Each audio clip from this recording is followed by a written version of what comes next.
누가복음 5장 33절에서 39절을 제가 하나님 앞에서 읽겠습니다. 그들이 예수께 말하되 요한의 제자는 자주 금식하며 기도하고 바리새인의 제자들도 또한 그러하되 당신의 제자들은 먹고 마시나이다. 예수께서 그들에게 이르시되 혼인집 손님들이 신랑과 함께 있을 때 너희가 그 손님으로 금식하게 할 수 있느냐? 그러나 그날에 이르러 그들이 신랑을 빼앗기리니 그날에는 금식할 것이니라.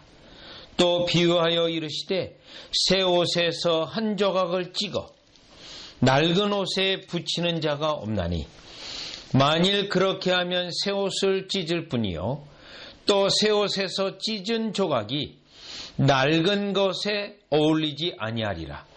새 포도주를 낡은 가죽 부대에 넣는 자가 없나니 만일 그렇게 하면 새 포도주가 부대를 터뜨려 포도주가 쏟아지고 부대도 못 쓰게 되리라. 새 포도주는 새 부대에 넣어야 할 것이니라. 묵은 포도주를 마시고 새 것을 원하는 자가 없나니 이는 묵은 것이 좋다 함이니라. 아멘. 오늘 본문의 말씀은 누가복음뿐만 아니라 마태복음, 마가복음 모두 다 들어있는 말씀입니다. 그런데 이제 마태복음에서의 본문을 보면 여기에 예수님이 이 말씀을 하게 된 배경이 세례 요한의 제자들이라고 하는 그런 질문 때문에 이 대답을 한 것으로 돼 있고, 그런데 이 마가복음에서는 바리새인들이 세례 요한의 제자들과 함께 와서 이 질문을 한 것이 되어 있습니다. 그런데 우리가 본 누가복음에는 여러분 5장 30절에 보니까 5장 30절이에요. 바리새인과 그들의 서기관들이 그 제자들을 비방하여 이르되, 그런데 이 누가복음에서는 분명히 바리새인과 서기관이 비난하는 질문을 한 것으로 되어져 있습니다. 자, 그러니 이 본문이 마태복음하고 마가복음하고 누가복음 분명히 같은 사건입니다. 그런데 누가복음에서는 이 질문을 시기심이 가득해서 세례 요한의 제자가 같이 왔지만 이 질문을 했던 주도 역할을 한 자들이 바리새인과 서기관들이라는 것을 오늘 우리는 누가복음을 통해서 알 수 있습니다. 그런데 이들이 예수님에 대하여 비난한 내용은 왜 세례 요한의 제자들도 금식하고 또 바리새인들도 금식하는데 왜 예수님의 제자들은 먹고 마시느냐라고 하는 그 질문이었습니다. 자, 그러면 이 질문에 대해서 우리 예수님은 오늘 본문에서 두 개의 비유가 이 대답 속에 있습니다. 그러면 이 두 개의 비유에서 공통점은 있습니다. 새 옷하고 또 옛날에 헌옷이 있고, 또 37절 이하를 보면 새 포도주가 있고 오래된 포도주가 있습니다. 그런데 마지막 39절에 보면 분명히 예수님은 새 포도주에 대해서 초점을 두고 있는 것 같은데 39절의 결론의 말씀을 보면 묵은 포도주를 마시고 묵은 것이 좋다라고 하는 결론이 있습니다. 분명히 새 포도주는 새 것에 담는다라고 해서 새 포도주에 초점을 두고 있는 것 같은데 결론은 묵은 포도주가 좋다라고 하는 말씀 때문에 이 두 개의 비유와 이 예수님이 하신 말씀이 어려워 보이는, 어렵게 해석되는 성경 본문 가운데 또 하나입니다. 또 이 본문이 또 왜 어렵게 여겨지냐면 34절에 보면 34절이요. 지금 34절에 보면 혼인집의 손님들이 신랑과 함께 할 때 기뻐한다는 거예요. 잔치한다는 거예요.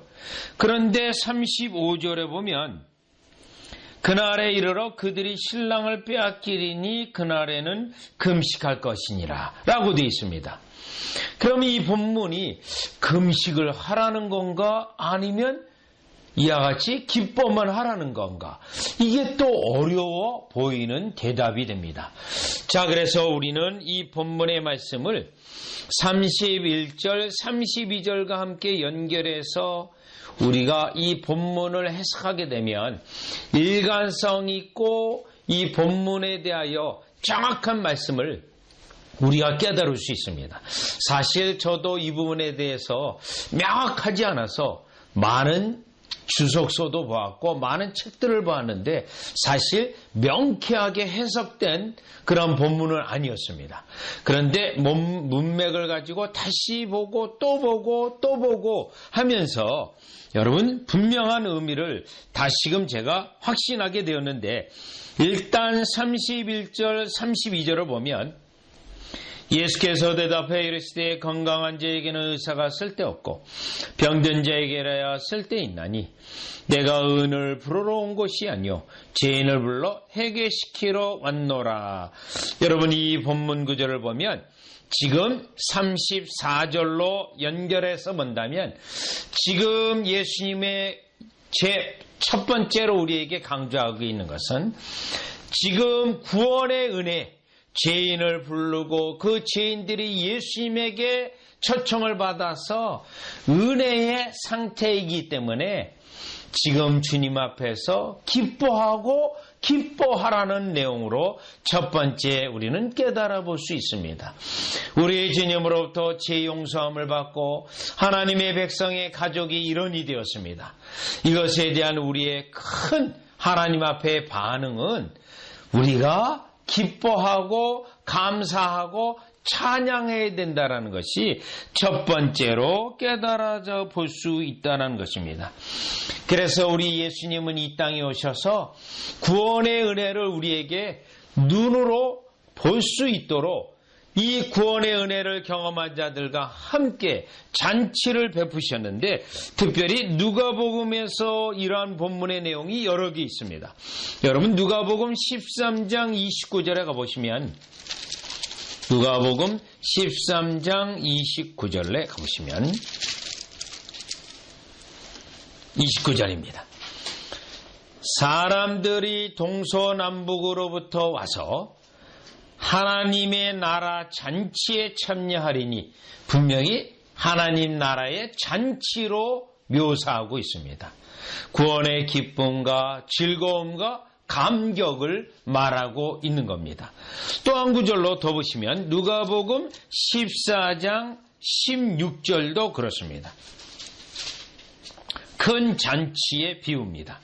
누가복음 14장 16절도 보면 이르시되 어떤 사람이 큰 잔치를 베풀고 많은 사람을 청하였더니, 큰 잔치의 비유로 하고 있는데 이 비유의 말씀들이 다 구원의 은혜에 감격으로 인하여 나누고 기뻐하고 즐거워하는 이것이 구원의 은혜의 감격을 표현하고 있는 것입니다.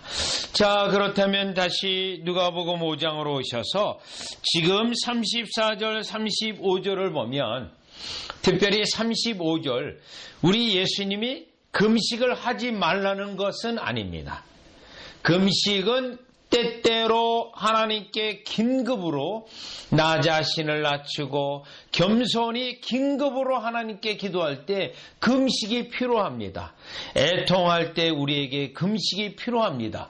그러나 우리의 신앙생활 전반 전체로는 우리 예수님으로 말미암아 구원의 은혜가 있고, 우리 예수님으로 말미암아 우리를 돌보시는 은혜로 말미암아 우리의 구원의 은혜 전체의 생활은 마치 잔치에 참여한 것처럼 감사하고 기뻐하고 즐거워하는 그러한 영적 상태에 있는 것이 마땅히 예수님으로부터 누리는 이와 같은 잔치의 은혜가 구원의 은혜로 우리에게 있다라는 것을 예수님은 지금 첫 번째로 말하는 겁니다.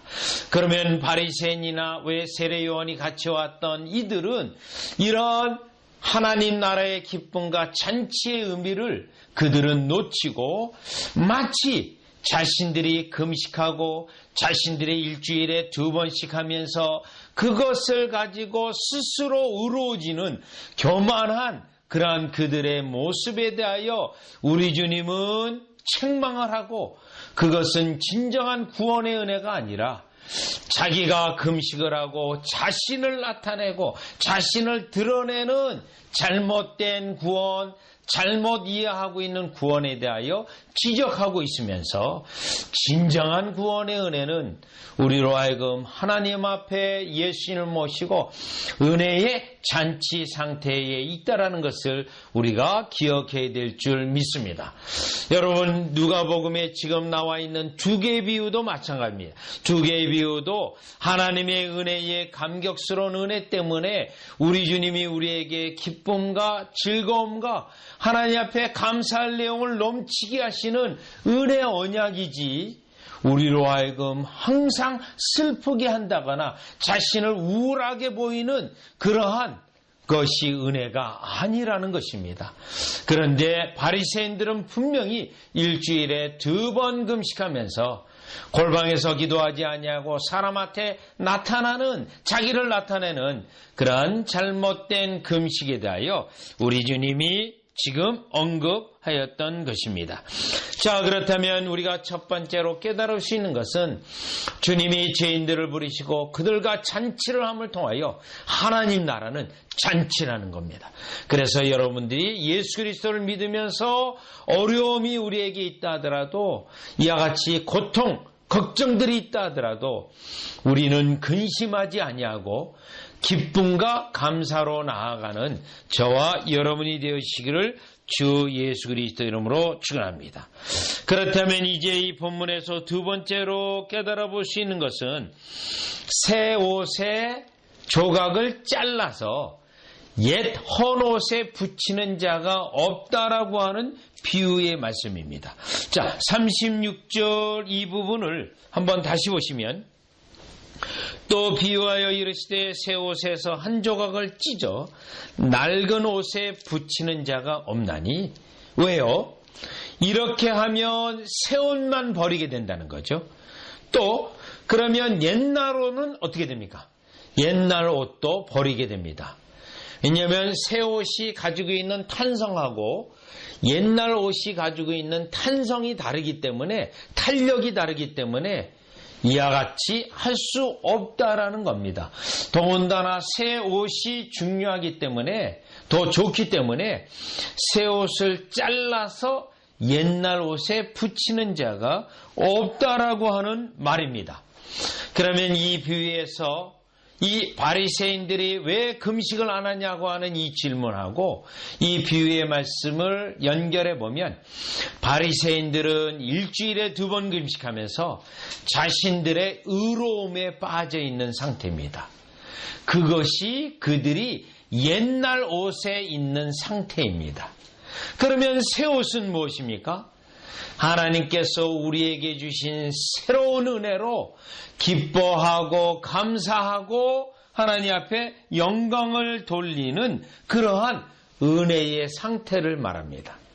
그래서 옛날 옷은 자기 중심이고 자기를 나타내고 자기가 하나님 앞에 무엇을 했는지를 항상 기억하면서 의로움에 빠져 있는 자들인데, 누가복음의 다른 구절을 보면 이것을 더 명확히 알 수 있습니다. 여러분, 누가복음 18장 12절을 가보시죠.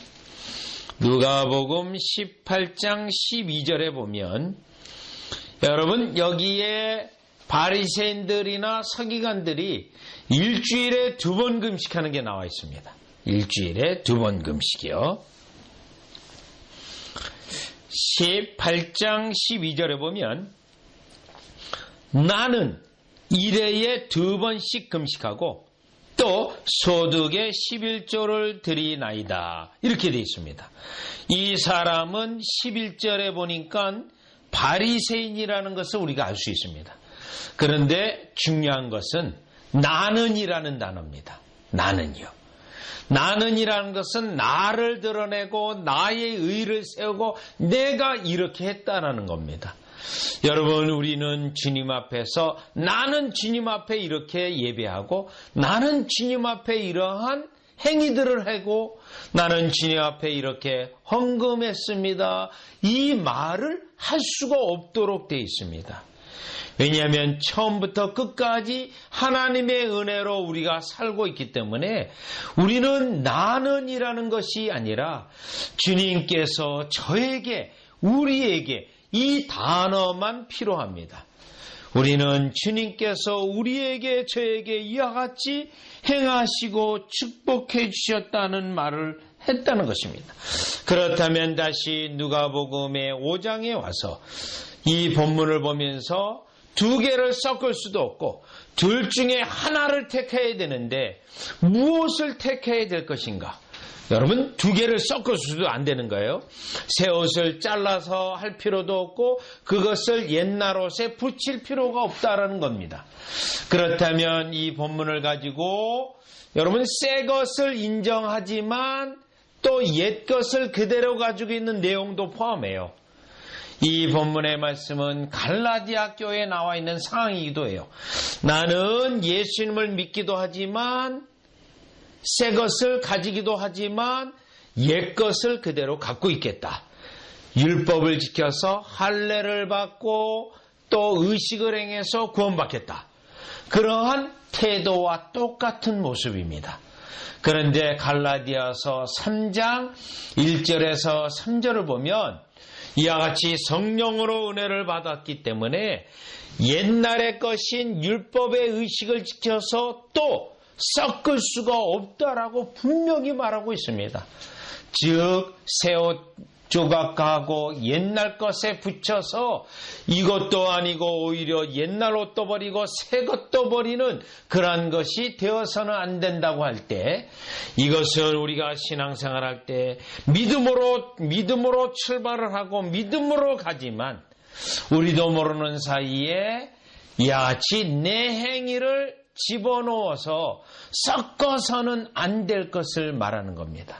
결국 이러한 형태의 신앙의 형태는 은혜도 말하지만 자기 자신도 드러내고 자신의 의를 나타내고 행위를 말하는 이와 같이 섞은 신앙이 되었다라는 것인데, 신학적으로 보면 알미니안주의자들이 이러한 신학의 형태를 가지고 있습니다.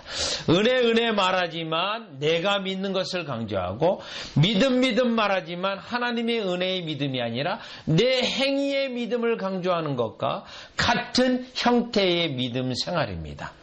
그래서 오늘 이 첫 번째 비유에서 깨달을 수 있는 것은 새 것 그 자체를 우리가 선물로 받아서 오직 은혜로 나의 행위도 조금 더 넣지 아니하고 하나님의 은혜와 선물로 믿음으로 살아간다고 하는 우리의 믿음의 형태를 예수님의 이 비유로 말씀하셨기 때문에 우리는 첫 번째로는 천국의 기쁨 가운데 즐거움 가운데 있지만 그 즐거움 속에서 내 행위가 드러나지 않도록, 내가 하나님 앞에 어떤 공로가 되지 않도록, 나 자신을 드러내지 않도록 믿음으로 살아가는 저와 여러분이 되어지기를 주 예수 그리스도 이름으로 축원합니다.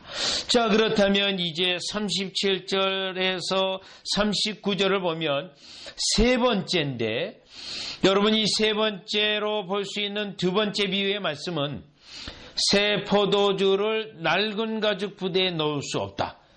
역시 이 부분은 새 옷을 잘라서 옛날 옷에 붙일 수 없다. 헌 옷에 붙일 수 없다. 그것과는 같은 의미예요. 만일 그렇게 하면 새 포도주가 부대를 터뜨려 포도주가 쏟아지고 부대도 못 쓰게 되느니라. 분명히 37절은 섞어서는 안 된다는 거죠. 은혜와 행위를 섞어서는 안 된다는 거죠. 자, 이 내용은 그 앞에 있는 비유하고 똑같은 말씀이에요.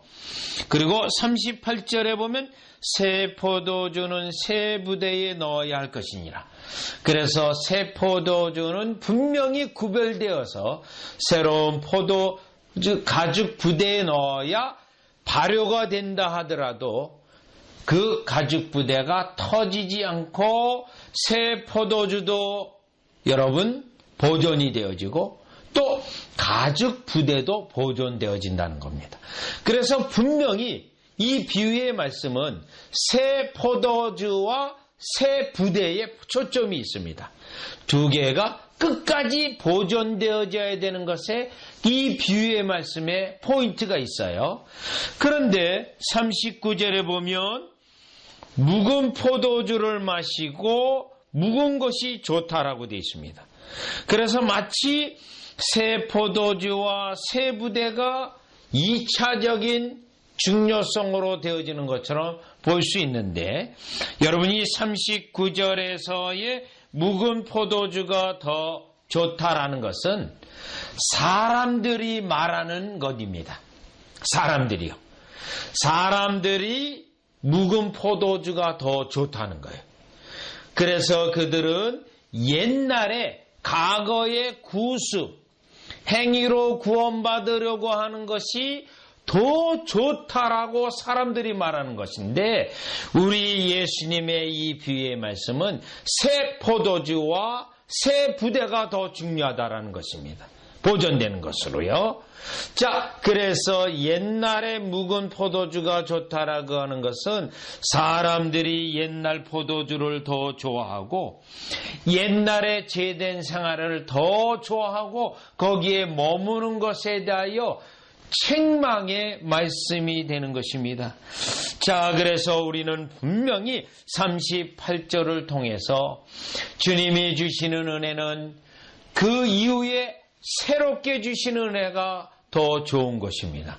성경 66권을 보면 새 은혜가 더 좋은 것입니다.